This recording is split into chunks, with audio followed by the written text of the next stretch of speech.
This is the combination, Ryan, that we have to be successful in the postmodern world. We have to have the humility of the work where we can sit with people like Joe's friends for this first 7 days. But then when we open our mouth, we can't be as the scribes and Pharisees. We've got to speak with Jesus. We've got to speak with authority. So speaking with authority is the word of reconciliation. Sitting with humility is the work of reconciliation. Welcome to the Christian Leader Made Simple podcast. I really hope this episode helps you learn and master the skills you need to grow your leadership effectiveness and enjoyment. Be sure to hit the subscribe button to get notified as soon as I post a new session so you don't miss a single episode. I'd also greatly appreciate any reviews, likes, and shares that you can give me. It just helps me extend my reach to more people.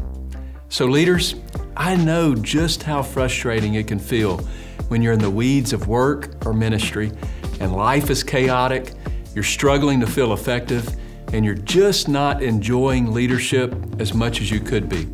And so to help you, after many years of leadership and executive coaching, I've developed a framework called the Christian Leader Blueprint that'll guide you to find clarity in your life and leadership. It'll help you gain a better rhythm of life. It'll help you see yourself more clearly, to leverage your strengths, and you'll produce more productive relationships. It's a step-by-step guide to leadership transformation. And I have that in two formats now. I have a free short guide that you can find on ryanfranklin.org, and I have a book, The Christian Leader Blueprint. And you can find that in any format, including an audiobook, wherever you buy your books. I have a few more things on my website that you may be interested in, so just head on over to ryanfranklin.org and check it all out. And now, let's get to our session. I'm excited today to have on the podcast a friend of mine, Dr. Clay Jackson. And I want to start by telling you a little bit about Dr. Jackson. He is a clinical assistant professor of family medicine and psychiatry at the University of Tennessee College of Medicine in Memphis, Tennessee, where he maintains a private practice in family medicine. He also has a ton of other degrees and certification. This man wears a ton of hats in the medical world. But in addition to his practice in medicine, he has done missions work in Great Britain and a variety of roles in ministry. But currently, he and his wife, Jana, are planning a church in Arlington, Tennessee. And Dr. Jackson, I'm not sure how in the world you have time to do all the things that you do, but you seem to do them with excellence and with health. And I'm so glad that you've taken the time to be on the Christian Leader Made Simple podcast today. So welcome to the podcast. Thank you so much, Ryan. The key is not to do any of it well and to make sure that if you do anything well, that it's the team around you that's doing it. So I have had, I think, Hall of Fame friends in my life and Hall of Fame colleagues. And so I'm just glad I get to wear the uniform with the teams that I'm on. And they do a great job of, honestly, for making up for my idiosyncrasies. I'm always interested in new things and always interested in startups. It's just kind of been the way that my brain's been wired since I was a child. So now it's just made for an exciting journey of ministry and career opportunities just to be in the healthcare space as well as the spiritual ministry space, trying to help folks. I do want to. You mentioned to our listeners today the Christian Leader Blueprint book, and I would say, if it's the last leadership book you buy, make it the last leadership book you buy. I know many of us have enough HBR titles on our shelf probably to drown a large size battleship. But I didn't want to read another leadership book, but I picked up yours because of your background and our connection. And I have to say, I profited from it. It was edifying. It was encouraging. It was strengthening. It was challenging. And so, with unsolicited recommendation from Ryan, thank you so much. I do want to stamp that book as being something that was helpful for me. So, if you're listening out there and holidays are coming up and you're thinking about purchases, get one for you and get one for a friend. It will bless somebody. Well, thank you so much for saying that, and I'll send the check in the mail when we're done. Yeah. Just to kick us off, and I know you gave a little bit there, but first of all, did I get everything in your bio right? I know I didn't say everything, but is there anything you need to clean up? And can you tell us a little bit about your background and your experience as both a physician and a pastor? Sure. I don't think you told any stories. I've actually had people introduce me and tell some things that were incorrect. That's a little awkward because you don't know, you don't want to be ungracious, but there is a myth. I did spend some time in England studying, and I've been introduced before as a Rhodes Scholar, and that's actually not true. You got to be pretty intelligent to be a Rhodes Scholar. I received a Rotary Fellowship, which is quite a different thing. Our local Rotary Club gave me a check. I can't believe this. It was 1993. I was a young 21-year-old person with a wide open opportunity and not a lot of wisdom. But they handed me a check for $13,000 and said, come back in a year and tell us what you've done. It was personally addressed to me, no accountability whatsoever. I can't believe it. This would never happen today. But that was my fellowship. It was not a Rhodes Scholarship. So God bless the good businessmen of Jackson, Tennessee. So let's see, background. I was raised in West Tennessee. Still live there. I've lived in Memphis, for the Memphis metro area, for the last 30 years. I have difficult to remember a time when I did not love the Lord, and began attempting to serve His church at an early age, probably too early. We were a small church and I was willing to volunteer. So God knows what they were thinking, but they needed all hands on deck. And so I just kind of tried to help out where I could. In college, I was a youth minister, very gracious pastor, allowed me to learn a lot, make a lot of mistakes as a youth minister. Then went on to study theology at a graduate level overseas, did an AIM appointment there, and then came back to the States for medical school. And then continued to attempt to serve the church as speaking, teaching, preaching, that sort of thing, and as a bivocational disciple, and developed a private university for 3 years, developed a private medical practice, and then about 15 years ago gave some serious attention to end-of-life care in the United States, and was a hospice medical director for 13 years, and we started a fellowship here in palliative medicine, which has been folded into the University of Tennessee Health Science Center. And we've trained probably 50, 75 physicians in palliative care as part of that process. It's a thriving entity now. So again, through the years, kind of my professional bent has been toward getting something from ground zero, probably up to the functional range or 80% range, if you can think about it that way. I'm not a good iterative quality manager. I'm not great at taking things from 80 to 98% efficiency. And I'm certainly lost when it comes to that 98 to 99.9. You know, I'd make a terrible airline CEO because planes would be falling out of the sky from time to time. But, you know, if you found me in the motorcycle shop or the bicycle shop of the Wright brothers, that's kind of what I like. I enjoy thinking about what's possible.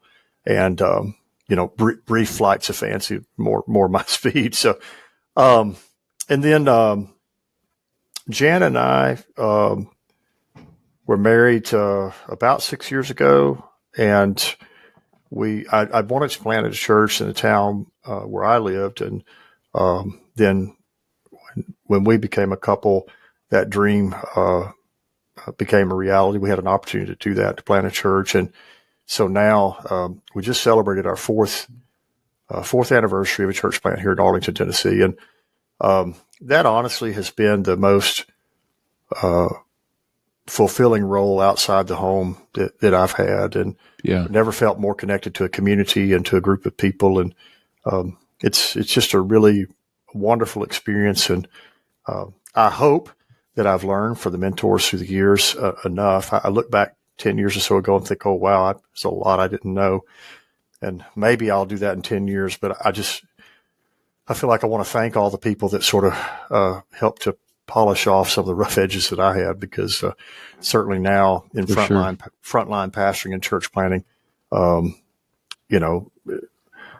nobody cares. Nobody cares what your CV is. They just want to know if you'll be there when their mom is sick, or if you'll be there when they're having challenges at work, or when they're trying to learn the gospel. So it's a wonderful opportunity. Right. I'm so grateful for it. Well, tremendous. Well, I asked you to come on today because I want to talk about mental health challenges. And so to start us off, just to kind of jump into the conversation, what is mental health, and what are some common mental health challenges that leaders, especially pastors, and I really would like for us to kind of key in to pastors today, because I think we have a unique opportunity with you being a physician and a pastor. You understand, you have empathy, you work a secular job, but you also can have empathy for the pastor out there as well. So we've got a unique opportunity here. But what's some challenges that you see pastors facing today as they're struggling to juggle ministry, work, and family, and just sort of define mental health for us, if you don't mind? I want to split the question if I can, Ryan. So first of all, let's knock off the adjective and let's just focus on health as a noun. So health is not just the absence of illness. It is the presence of wellness as well. And those are two separate things that seem to be inversely proportional, but they're not always that way. So they're if you draw that that sort of Punnett square, there are two quadrants that are intuitive. If you don't have any illness, you should have a lot of wellness. And if you do have illness, you wouldn't expect to have a lot of wellness. Well, that's true for many people, but there are two counterintuitive quadrants that you find in leaders. There are people who are just languishers. They neither have a lot of wellness or illness. There's not a lot wrong with them, but they're fairly dissatisfied, dyspeptic people. And those are not, we have to have grace, and you have to have, a Christ-like character to be empathetic and sympathetic with those people sometimes, because they're not, those are not people we write books about. We don't necessarily admire those people, but they're creating the image of God, and there may be reasons for that. Then there are the people that we all love and to be around, and they're the resilient people. They have a lot of wellness and they have a lot of illness. I have stage 4 cancer patients that are cooking for their family. They're taking care of their kids. They're working. I have people, I don't want to take too much pain medicine because I got to work today. What do you do? Oh, I'm an accountant with a Fortune 500 company. It's just crazy things. And they're in the middle of chemo, staggering their chemo schedule around their work schedule. There's resilient people who sort of weeble wobble. You're probably too young to remember those toys. You knock it down, it bounces back up. Actually, I do remember those toys. Resilient people tend to be like that. And just an aside, I think as pastors or Christian leaders of any type, we can really overestimate our resiliency because we are hopefully in tune with the Holy Spirit, which is inexhaustible in its resources, in His resources. We, however, are human, and no matter how spiritual we are, we inhabit a fleshly body, and so we do not have inexhaustible resources. I think that confusion is the root cause of most burnout challenges in pastoral ministry and in Christian leadership. That confusion between what is our role and what is the divine role. What are our resources? What are the divine resources? What our relationship does versus what the divine relationship does. I think representing God is one thing, but substituting for God is quite a different thing. And honestly, as pastors, we're very prone to try to substitute God for God rather than representing God. And so it's a fine line, and we really have to be spiritual to do that. Most of us in Christian leadership don't have to be spiritual to love people. We don't have to be spiritual for most people. We don't have to be spiritual to seek affirmation from them. We don't have to be spiritual to have empathy for them or love for them, because we're kind of wired that way. We've got affirmation, acceptance junkies, and we want to be around people most of the time. But we do need to be spiritual to know that line between what's our role and what's theirs. So let's back up a minute and address the second part of your question. What's mental health? If mental health is not only the absence of mental illness, but the presence of mental wellness, let's explode the Cartesian myth of mind-body duality. With due respect to Rene Descartes and his, cogito ergo sum, I think, therefore I am, the body separate from the mind. It's sort of a an Enlightenment type, Renaissance type dusting off of the Gnostic division, the Greek division between mind and body. It's given us 500 years of tremendous technological abilities. And, we have these podcasts now because of Rene Descartes and the Renaissance. Hallelujah. Great science. Not really great philosophy when it comes to what really constitutes a human being.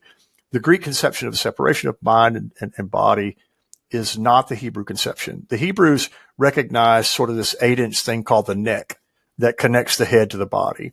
And mental health is a part of physical health. Physical health is part of mental health. There are strong studies that show that there's a dose-response relationship between physical exercise and mental health. That physical exercise itself is as good as a standard randomized controlled trial proven antidepressant, such as specific studies, sertraline, an FDA-approved product for depression. So just for clarification here, you're saying that that essentially you can't separate mental and physical health. It's all in one pile, basically. You can, but it leads to errors. Now we can, a rudder has a different role than a hull, has a different role than a deck, has a different role than a boiler room. But it makes the boat. But if you try to separate those on the ship, they're all part of the ship. And so, yes, our thoughts are separate from our movements. Our movements are separate from our souls. Can I dig in just a little bit there? Because I hear, just for the sake of our audience, you hear things about mental health and you hear things about emotional health. Is there a difference? Sure. Our emotions. So if you think about mental health, you're thinking about cognition, which is thought, behavior, which is action, and affect, which is feeling. So I think, I feel, I act. And those are all part of mental health. Let's just imagine schizophrenia. In schizophrenia, literally divided brain, my thoughts are disorganized and they are out of touch with the reality that most of us recognize.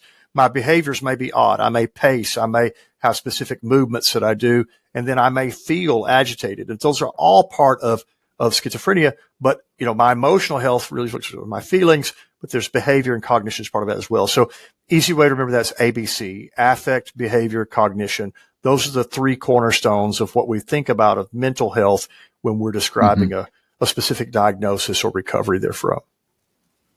Makes sense.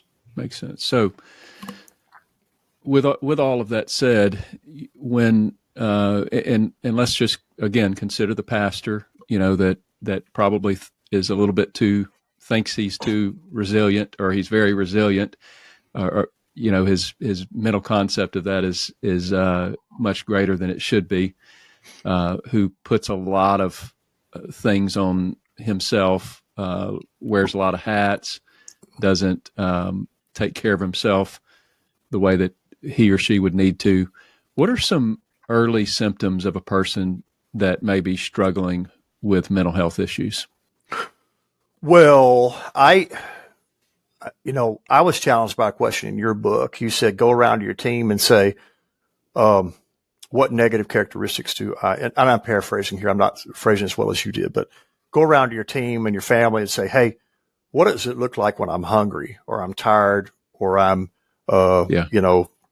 not at my best? That's an easy way to ask about negative traits, because you don't want to just walk up to somebody and say, what's bad about me? That sounds awful. But, let's call it hanger or hangry, and that kind of excuses a behavior. What do I look like then? Yeah. And I had to answer that question honestly for myself. And so I found that, in working that as a mental exercise for me is sort of irritability and being short with people and not really listening, but kind of being snappy. And I have a tendency to do that when I'm not at my best, or if I'm hurried, or if I'm trying to get to an appointment, or if I'm stressed out. Well, that's on a continuum with burnout that says I'm done. And the extreme example. Can I just butt in there just a little bit? Some of that could be just your hardwire, as the way that you've been raised to react to when you're tired and stressed, you get moody. When you're tired and stressed, you get a little more passive aggressive because maybe your mother or your father did it that way. So I think when we see those behaviors begin to those thoughts, feelings, and behaviors begin to rise to the top, that's an early indication that we're not at our best. So sort of our hardwire comes to the surface a little bit more prominent, and those negative hardwires, basically. Absolutely. I think that's if we're talking about a continuum here between high performance in every level, but then there's sort of, engine light comes on, or you hear something funny in the tires, if I could use that motoring analogy, high performance, but there's some warning signals, all the way to burnout, which is, you're on the side of the road and the engine is smoking and you're not sure what happened, versus, the extreme of burnout can be suicide, which is I'm done with life. I'm done with existence, and, or at least in this realm. And so, I think that's important. Now, I do want to separate, because we're using some terms, lay terms here a little loosely. Burnout, which, we're talking about mental health, mental wellness. Wellness is an opposite of burnout. Wellness is an opposite of mental illness. They're not the same thing. Depression and burnout, they're different things. And the key distinction is, with burnout, it's localized to work. And that can be calling. Now, with pastors, that can get a little tricky because, your life seems to be the ministry, because it's part of discipleship. Right. But disciple making is part of discipleship. But with burnout, it is, it's not global. I can have joy in other areas. I can enjoy other things. I can enjoy the kids, the grandkids, a good meal. I can enjoy sexual relationship. I can enjoy social relationships. But my work relationships are skewed because it's localized to work. So the three core components of burnout would be sort of depersonalization. So you're checking out. You're not really you at work. A lack of emotional fulfillment at work, and then a sense of detachment. So those are three things that are just associated with burnout. Depression, anxiety, PTSD, these things much more global, and they tend to bleed out into the other areas of life. So they're pervasive in their effect, whereas burnout's really confined to work. I love the way that you brought that out, because many times the resilient pastor is in a phase of burnout. A lot of times they're not facing clinical depression but sometimes it could ooze into that. And so knowing the signs, and I think you hit the nail on the head, with burnout, it's going to be isolated a lot of times to the work environment. And for a pastor, it would be, at the church, but go ahead. I think having standardized signals in our life, you got to put the canaries in the coal mine, and you got to make sure the canaries are there. And so for me, I have three, primarily, besides the urging and prompting of the Holy Spirit. But I got to be honest with you. If I'm not at my best, and if I'm not spiritually right, sometimes I don't listen to the Spirit. And sometimes, I want to listen to the Spirit, but I got a deadline. And I'm not smart enough sometimes to set aside the deadline to listen to the Holy Spirit saying, you need Sabbath. And you're disobeying one of the top 10. So I don't care how many podcasts you get done. I don't care how many papers you publish. I don't care how many patients you see. I don't care how many, how well crafted your sermon is. You're disobeying Sabbath. So sometimes I'm not smart enough to listen to that. So if I always listen to that, I wouldn't need this other stuff. But here are my canaries that I've put in my coal mine. The early signals that I'm having problems. Mutual submission with my wife. I'm a firm believer that mutual submission unlocks the grace of life that is mentioned in the New Testament, that we are heirs together of the grace of life. So if my wife raises an eyebrow, I have to pay attention. That's very good. And she's likely to pick up on the issue quicker than anyone else would. Should be, if we have a right relationship, right? I mean, if we're one flesh, she should be able to see that. So I have to respect that, not see her as an obstacle to productivity. I need to see her as an ally of long-term health and productivity. And I'll be honest with you there, that sometimes I have to be right in the head and right in the spirit to see it that way.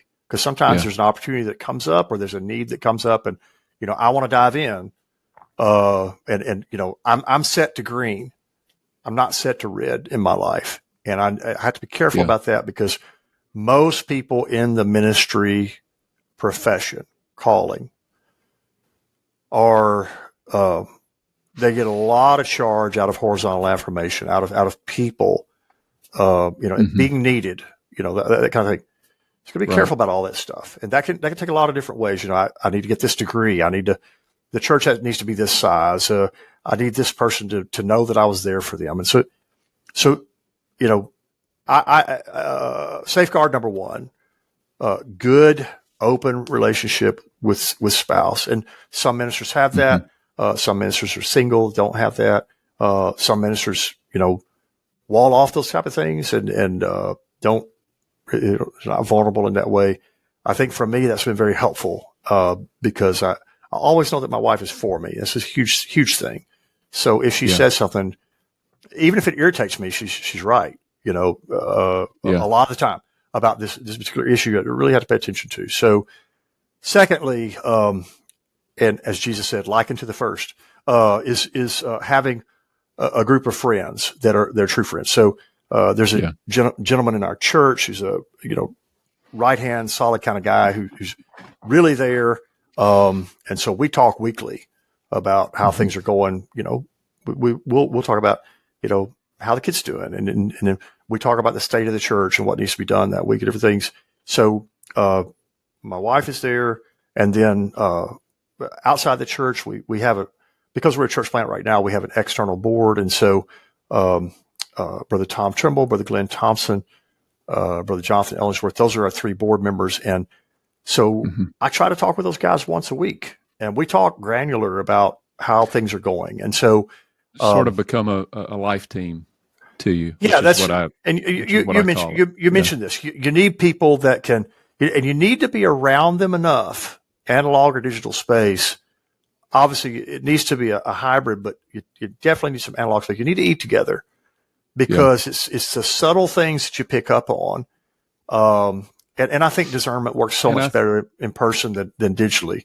That when you're not right, they can tell and they can challenge you and say, "Hey, are you okay? Are you get enough rest? You do that sort of thing." And so having those two areas is good. Then I've got a third, but you got a question.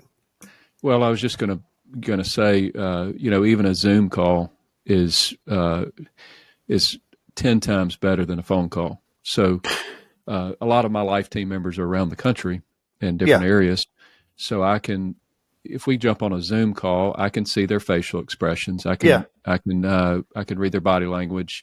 There's a difference. Now, in person is, I would say, is like eating a steak, and a Zoom call is like eating a hamburger. They're both nourishing. They're good. Yeah, they're good. I think the Zoom or Teams for the Microsoft junkies out there,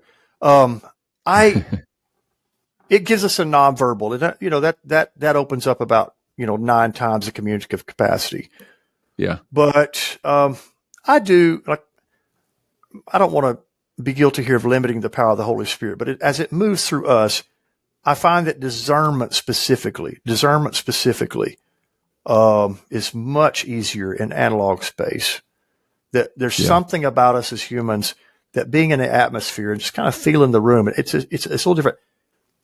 20 years ago, when I would wholeheartedly agree with that. By the way, however, there are some royal pastors or people that doesn't feel comfortable being vulnerable with someone in their church or something of that nature, and so a good second would be a virtual means, but I think face to face is very important. Well, I think that's one of the reasons why televangelists are so successful. I don't and sometimes their life and their public persona is so separated because I think that, first of all, you may be dealing with a certain gullible subset of people who turn to television for their guidance, but it's analog space. I think is much better to try to make sure it's part of the recipe. Thirdly, so those are both people oriented, relationally oriented. Take a lot of time, Mm-hmm. lot of time to develop that vulnerability and trust. But it's critical to mental health in the home and outside the home. Yes. Yeah. Place marker at that. We'll get to it in just a moment. I also use a tool which you can use today, and you don't need a best friend for this. So it's called the WHO5, WHO5. So WHO-5 wellness scale. It was developed by psychiatry department, and it's a 25-point scale for resiliency. And I take the WHO5 about every 6 weeks. And if my score is below 20, I don't take on any new projects. Is there a particular website you take that on? Yeah, Google.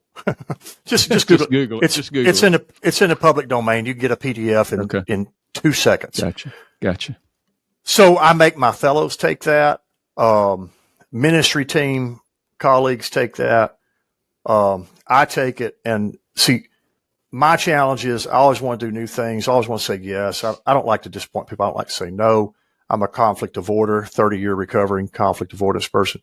So I need the WHO5 to tell me when I'm doing too much. And that's kind of my internal odometer. And my red zone is when I get below 20. And so, if you called and said POA's doing a leadership thing on mental health and we want you to do a 6-week series and, we really want you to do that, which, whatever, it's a wonderful opportunity. But if my score is 18, I'm telling you no, or I'm hitting pause and saying maybe later, because I've learned that below that number, I start to miss deadlines. I start to not keep commitments. I start to be short with people that matter to me. And so for me, and that number 20 is not magic. I made it up for me, but it's just based on my historical average. I'll typically run a 21 to 24 on that scale because I'm typically, at least by that scale, pretty resilient. But if I start running low, then I just change things up, and I hit pause on everything, and I righty-tighty on the intake valve because I'm getting in dangerous territory for me. I think it's very important that you have something to kind of judge yourself on, and I love the 3 components there, the combination of the 3 components, your spouse, your life team, so to speak, and then an actual assessment that would be very helpful to kind of evaluate. And I think, it's, especially for people like me, for instance, that loves assessments. I love assessments. I even have one free on my website, by the way, a free Christian leader self-assessment. But, there's something about that will just kind of put a mirror in your face and tell you, hey, you need to perk up and pay attention to this particular thing. So that's resiliency side. That's the wellness side. Let's talk about the illness side. There's an assessment there as well. So when we're talking about anxiety, there's an assessment called GAD-7, GAD-7. And if we're talking about depression, there's an assessment called PHQ-9, PHQ-9. These are in the public domain. They're totally available. PHQ-9 and GAD-7 were developed by Kurt Kroenke, a colleague out of Indiana, primary care. These are incredible tools for showing you. They're both 2-week look backs. The WHO5 is a 2-week look back. So, if you had a bad day and spilled bagel sauce on your pants or your skirt, it doesn't, it's a 2-week look back. So you get an average. And, these are really great tools for helping you, to say, hey, maybe I do need some help, or maybe I need to talk to somebody, be that the primary care physician or a counselor or somebody about, hey, I'm not doing very well here. I need to think about these things. So before we continue on with the podcast, this episode is brought to you by Christian Leader Community Coaching. Are you a Christian leader experiencing low productivity or chaotic lifestyle? And maybe you're overwhelmed and just unsure of what it's going to take to create growth in your life? And so I want to introduce to you our Christian Leader Community Coaching program. Through our step-by-step framework, you're going to discover a better rhythm of life. You'll see yourself more clearly, leverage your strengths, and build more productive relationships. With our full archive of courses, our supportive community of peers, a powerful leadership assessment to get you quickly focused.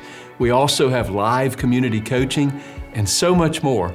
And I've personally seen its huge impact with leaders from all over the world, experiencing laser-focused growth in their lives. And now, through this community, this experience is open to you.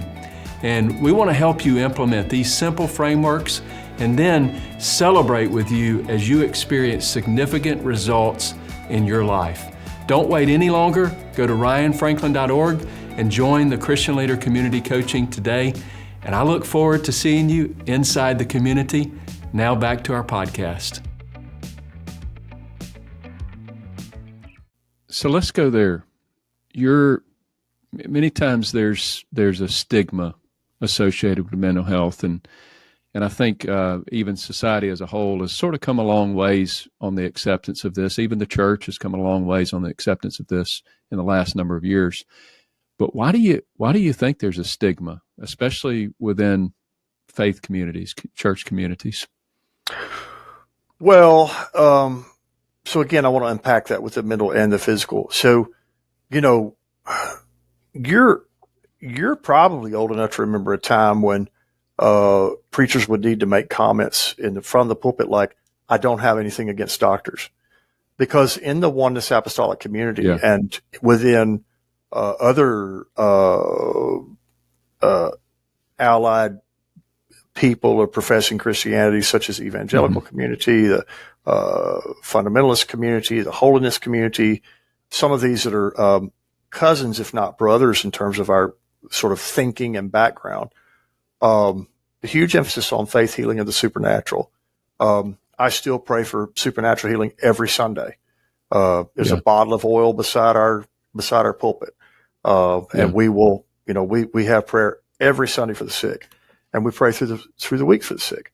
I don't see those as being competing. For me, those are complementary approaches to how God heals, and so there's healing that's understood and instantaneous. We call that surgery. There's healing that is not understood and instantaneous. We call that a miracle. There's healing that is understood and gradual. We call that medicine, or a cut on my finger that doesn't cause gangrene and cause me to lose my finger. Well, that's an illustration of the glory and grace of God, versus, neosporin, which is an illustration of the ingenuity of man, as an expression of the glory and grace of God. So James 1:17 makes this very plain for me. And this is people talk about life text or whatever. This is a revelatory text for me that really informs all of my work in this area, and discipleship in this area. That is, every good and perfect gift comes down from the Father of lights, in whom there's no variableness or shadow of being, or shadow of turning. So if there's if chemotherapy heals cancer, that comes from God, period. It may move through a doctor, a nurse, or an IV tubing, but healing comes from God, period, end of story, full stop. Yeah. If it comes through walking down to the church and someone laying hands and the doctor says, "We don't understand. Here's the report now. Here's the report before." And I've seen both of those. We have 2 humans right now in our church, 2 people that came out of my oncology practice, out of the palliative care practice, that had advanced cancer who are now cancer-free. And my mother had stage 4 cancer, and it completely cleared. Now, there was prayer involved and there was chemotherapy involved. So which worked? I don't know. I would choose to tell you that God worked. So in the physical arena, there's been a stigma toward illness. I think that sort of faded away around the 1960s, 1970s.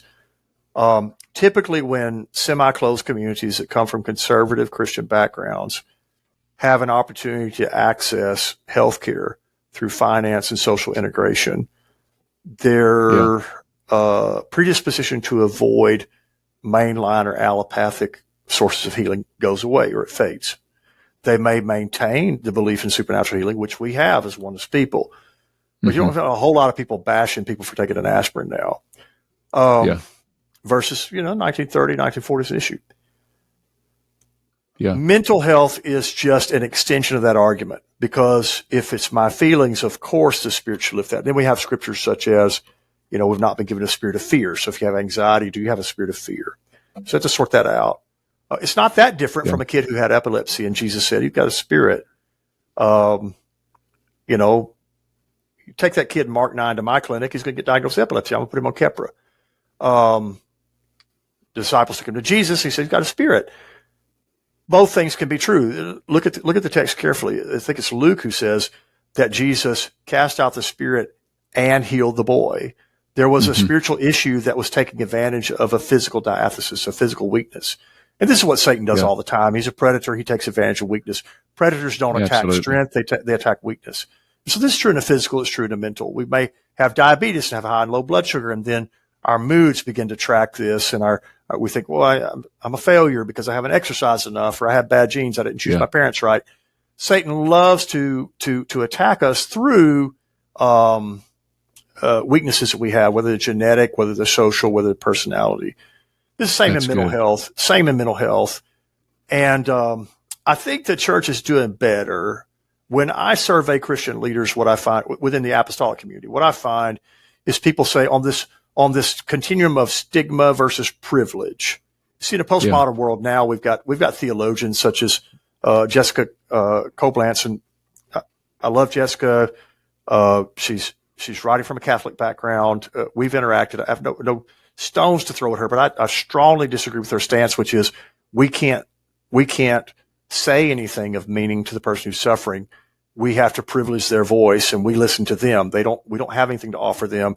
We may construct theology that they can choose from, but we can't give them any guidance as to anything regarding meaning and their experience, because we're not experiencing suffering as they are. Yeah. I think that's taking it too far. So stigma versus privilege. Every time I survey oneness leaders, they say we're moving away from stigma toward privilege. But I say we can only move too far, because Jessica, in her book, Dust in the Blood, pretty much argues that we need to privilege the voices of suffering over the voice of the gospel. And it's my phrase, not hers. I can't go there. The text is the text. Hope is hope. It needs to be applied skillfully. The word is a scalpel, and a fool with a scalpel will cause you to bleed to death. So just because you're performing surgery doesn't mean you're authorized or skillful. You can be a butcher and a hack and call yourself a minister. Job's friends proved that. They had bad theology. Their problem wasn't they talked. The problem was what they said when they talked. God didn't criticize them for speaking to Job. He criticized them for what they said. So I think we're moving away from stigma, but I think we don't need to take it all the way to privilege where, okay, you've suffered something, therefore you tell us what to do. I think it needs to be, I like to think about the road of reconciliation, the road of restoration, the road of healing. And to me, that road has two lanes. And there's Paul in 2 Corinthians 5, which, I think is the hinge of the New Testament, 5:17 through 21. We've been changed, so now we get to see others changed through our work. Yeah. And Paul says we have the word of reconciliation, and we have the ministry of reconciliation. So I think there's the work of reconciliation or healing, and I think there's the word. And we love the word. We love to speak with authority. You're going to be healed. I speak against depression. I speak against anxiety. I take authority. And so we speak with authority. So we're not Jessica, who's privileging the voices of suffering. We're privileging their experience, but we're privileging the voice of the gospel. So we speak with authority. Hallelujah. But we have to work with humility. And this is the combination, Ryan, that we have to be successful in the postmodern world. We have to have the humility of the work where we can sit with people like Joe's friends for this first 7 days. But then when we open our mouth, we can't be as the scribes and Pharisees. We've got to speak with Jesus. We've got to speak with authority. So speaking with authority is the word of reconciliation. Sitting with humility is the work of reconciliation. And there are precious few people that are equipped to do both. If we can master that lesson from our teacher, we have a tremendous opportunity, because this world has never been more broken. People have never had more fractured relationships. We have 80 and 90% of our young generation are experiencing mental health challenges. Doesn't mean they all have a DSM-5 diagnosis or a psychiatric diagnosis, but it doesn't mean many of them have challenges. We've got a tremendous opportunity to minister healing, but to speak with authority, and we have to work with humility. And we have to hold those two counterintuitive methodologies or approaches in creative tension so that Christ can be glorified through us. Yeah, excuse me there. But I just to say, I love the balanced approach there, and thank you for that thorough answer. I've got a couple things, and I know we've got to wrap up here in just a moment, but I've got a couple things, additional questions I want to dive into from a more practical standpoint. And I know you've kind of hit on this question a little bit, but Clay, the pastors like yourself, they often play multiple roles in their communities. If they're not bivocational, which you're a physician, but even if they're not bivocational, a lot of times they, like for instance, myself, I serve on a board in my city. Others may be a chaplain or manager of business or whatever. But all of this can become a lot to juggle. You're bivocational. You serve on several boards. I'm sure you have you have various irons in the fire. You have your own podcast, which I want you to tell us about here in a little bit. But how can we as pastors maintain a consistent, healthy balance between our ministry, community involvement, personal life, self-care, all of that? Because we don't want to swing too far and not engage in the mission of Christ, but at the same time, we can't find ourselves in a bad place. So what does balance look like in that, and what would you recommend to pastors? I'm going to quote Aaron Soto on this one, and I'm paraphrasing. Aaron says that balance is elusive, but fairness is attainable. So if I'm going to try to be balanced, I'm going to fail. I took both my boys to school this morning, and I'm doing this podcast this morning. So, there's calls from work that are stacking up. So I'm not balanced right now. Now I will be before the week is out or before the month is out. So over time you can get balance, but it's elusive.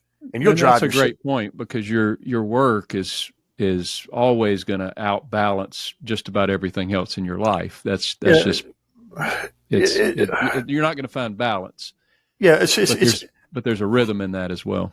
There's a rhythm, and you and Eugene Wilson do a good job of pointing us toward rhythm of life and getting I have times that I devote to, usually on this day, I'm going to be doing this thing. Usually on this day, I'm going to be doing this thing. So usually at this time, I'm going to have time to work. It's clear and everything. But usually at this time, man, if you, from about 6:30 to 9:30, if it's a church need, it better be urgent, on a usual weeknight, because, my daughter goes to bed about 7:30. My kids go to bed about 8:30. And if I don't fall asleep, then my wife and I are going to start our conversations around 9 or 9:30. We're going to have our time together. So there's kind of we eat together as a family. Then one goes down, then two goes down, and then two stay up and talk. So that I don't interrupt that rhythm for much. It's going to be pretty important. Now, there are times there was a person this week. They had an episode, and I said, I'm available tonight. And I didn't call home. I didn't text with my wife to ask her, because the need was great enough that I knew that her response would be, you meet that need. It was an urgent situation. Yeah. So there are exceptions. But you've probably had conversations about that and sort of have some guidelines within your marriage for that. Some of those conversations are retroactive, Ryan. Yeah. Where, you learn sometimes when that thing on the road goes, brrr, you move back towards center lane. So, Sabbath. Okay. Yeah. We are not Jehovah Jr. Oswald Chambers, My Utmost for His Highest, is one of the greatest Christian leadership books ever written. Devotionals that people wrote down Say from that Chambers. Again? Oswald Chambers, My Utmost for His Highest, is one of the greatest Christian leadership books ever written. And it's just devotions that his students wrote down. And he says in there, you can't get between people and God. You are not Jehovah Jireh. And so, again, we want to represent God, not substitute for him. And that is so tempting, because we want to be like Absalom. We want to not just represent the king, but we want people to look on us as having the power of the king and the favor of the king. And so we're constantly, if we're not careful, if we're not spiritual, we begin to shift where people are dependent on us. He's a great guy. He's a great pastor. She's a great leader, rather than pointing to Christ. And part of pointing to Christ is, I can't meet your need right now. The first thing Adam sees is God resting. Mm-hmm. And so the first thing he learns from God is to rest. The Jewish week begins with rest. It doesn't end with rest. The Sabbath is not something you do on Saturday at the end of work. It's the beginning of the week, to begin with rest. And so that principle of Sabbath, the lack of observation of Sabbath is not efficiency and productivity. That's not what drives it. What drives the sin of ignoring Sabbath is idolatry. It is the belief that I'm enough. And whoever came up with that meme, "you are enough," needs to have the New Testament duct taped to their, to their calendar. I'll be kind, okay? To their day Easy timer. now. Easy now. Yeah. So it's critically important. This is one of those terms where I'm pointing at you, but the fingers are pointed directly back at me. We have to recognize that we're not enough. Human need is inexhaustible. Divine provision is inexhaustible. And we're right in the middle of that. But our challenge is we have to stay in the flow of his provision. We have to understand that we will never be enough. You never read enough books. You never preach enough sermons. You never make enough hospital calls. You never do enough counseling sessions. We have to tap people into the source. Yeah. And then there's a beautiful cartoon illustration, and it was meant to represent fatherhood. So there's an older figure who's standing up with a hat, and a younger figure who's reaching out. And the older figure has a square in his hand, and the younger figure is taking this square out of their hand. But then you see at the back side of the figure, there's all these chunks of Legos that are missing from that figure, where fatherhood is about giving of yourself to the son or to the daughter. And so that was the illustration of fatherhood. I use that illustration and that pictogram to illustrate what ministry is, whether it's physical or spiritual. We're giving pieces of ourselves out to people. Wow. You got to have the pieces put back by God, right? You got to renew in the Holy Spirit, pray in the Holy Spirit. My wife and I are very intentional about finding formats where we can worship, where we're not leading. Yeah. This is, I'm not recommending this for everyone, but just from my life, I don't do medical missions. All of my international missions work is involved, and I wouldn't say that's forever, but I've just found that I need environments where I'm not the alpha and I'm not the leader. I don't make suggestions in charts. I give orders.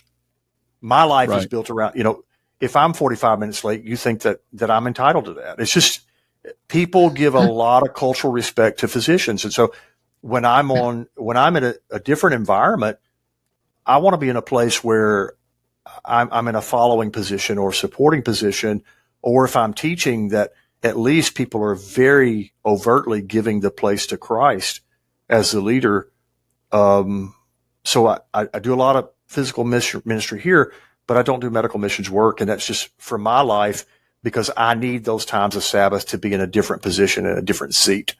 So it's just one example of consistently reminding ourselves that I think if the only worship services you attend are ones where you're expected to lead or to serve, that can be unhealthy as well. You need environments where you can be replenished and restored, so there are plenty of places like conferences where you can do that. But I would say to the pastors who are pastoring it, what we would by any metric say is successful and thriving churches, be good to go and worship at another church that's maybe smaller, and just worship and experience God in a corporate setting without being in an alpha position or alpha chair that people in expectation. Obviously, there are no alphas and betas in Christ, but people, we consistently sort people according to their leadership structures and whether they're all of that. So I think it's very good for us to recognize with people, with others, that we're not the source. We're just a conduit of God's blessing at best. Yeah. So a person finds themselves in a terrible place. Now, I'm not talking a suicide place or anything like that. I'm talking severe burnout. It's a Monday morning. They just had a rejection. They preached their guts out on Sunday. They had a rejection on Sunday afternoon, and they're just in a terrible place on Monday morning. And what would you recommend for that person that's in that bad place?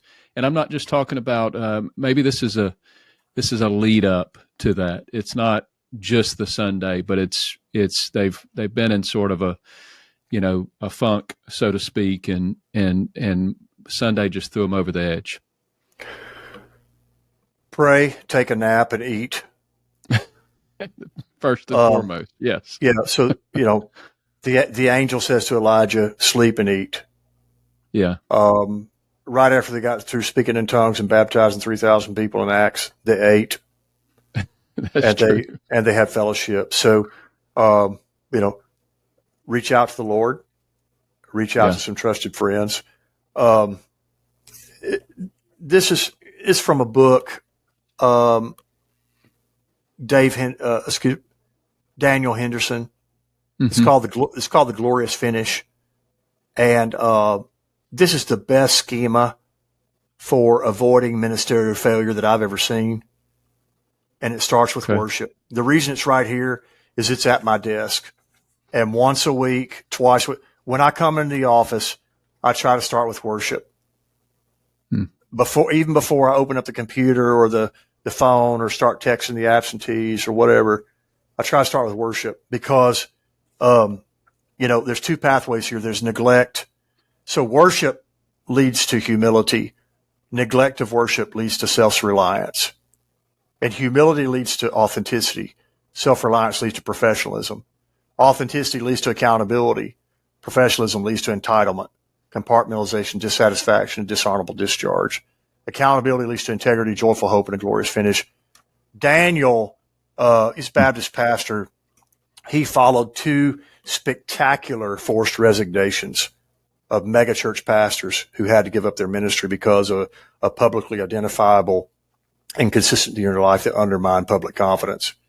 And Daniel had to clean up the mess twice. And in prayerful reflection of those experiences, Daniel came up with this schema for keeping us honest. Wow. And it starts with worship. My Lord, as apostolics, we ought to own that. That ought to be our bailiwick. That ought to be easy for us. Yeah. But I don't start my days at the office with worship, not the way I need to, not before Daniel told me to. So thank God for Daniel and thank God for his witness. And it's transformed how I try to start my day. And I need to do that at the office at the practice.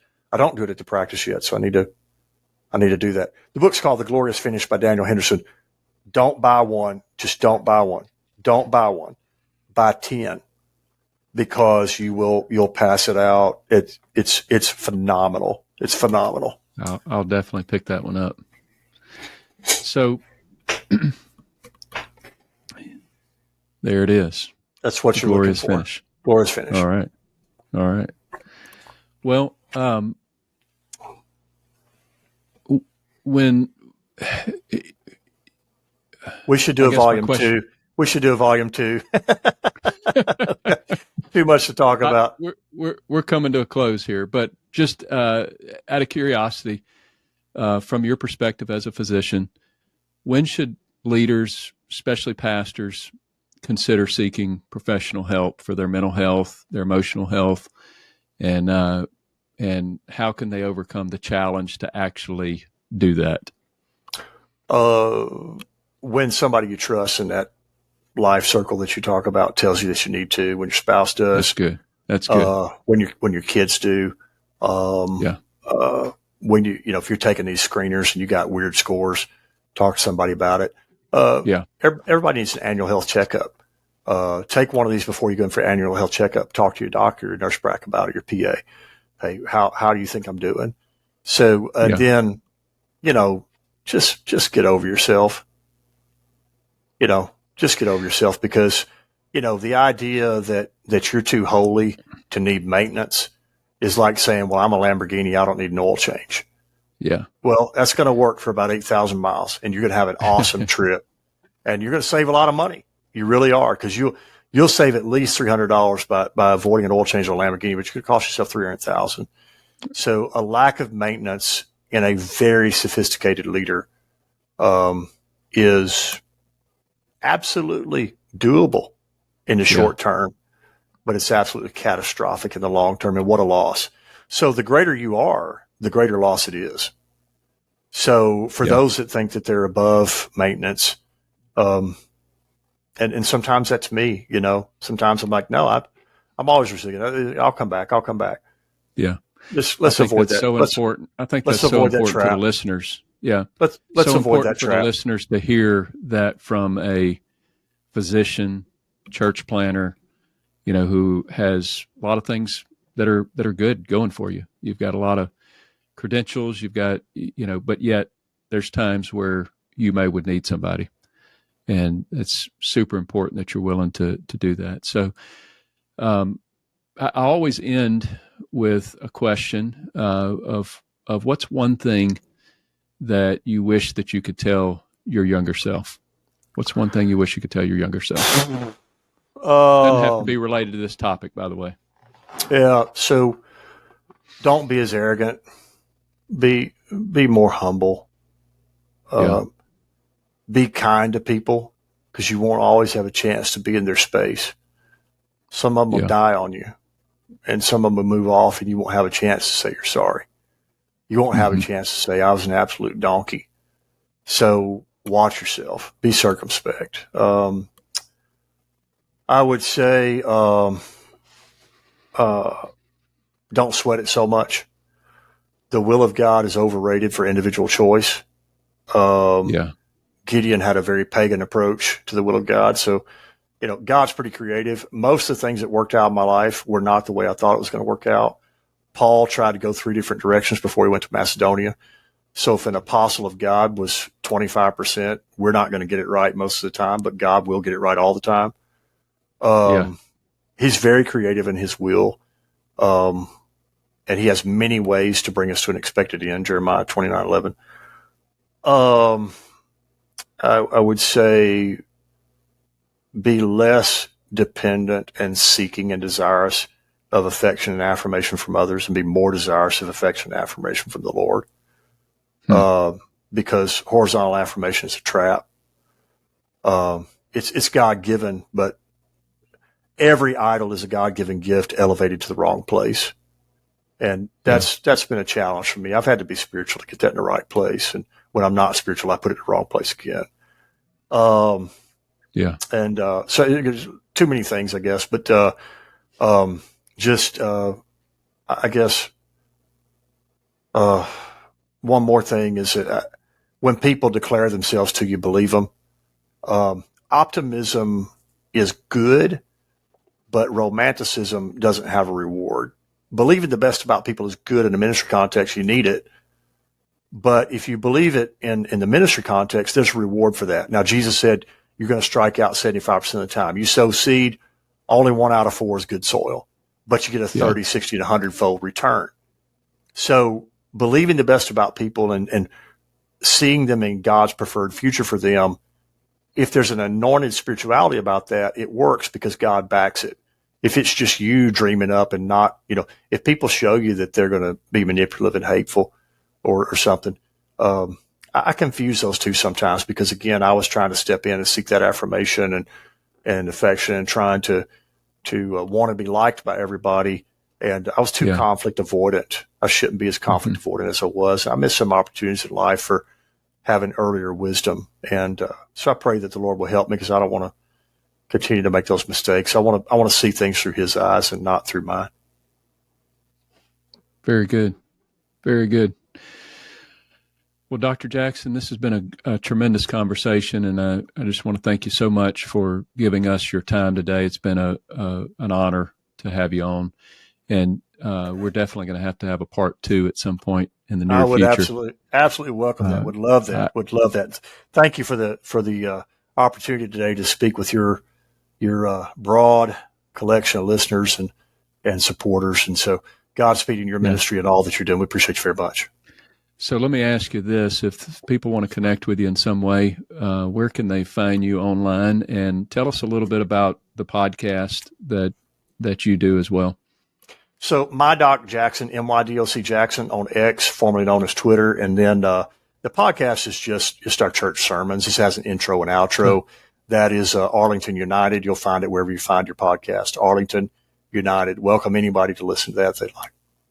Okay. Well, I'll definitely put those links in the show notes. And so that concludes our show today. And if you're a new listener, be sure to subscribe wherever you listen to audio podcasts or on YouTube. And also, it would just make my day if you take a minute to rate the show and write a review on Apple Podcast or wherever you listen. My name is Ryan Franklin. Thank you so much for joining us on the Christian Leader Made Simple podcast.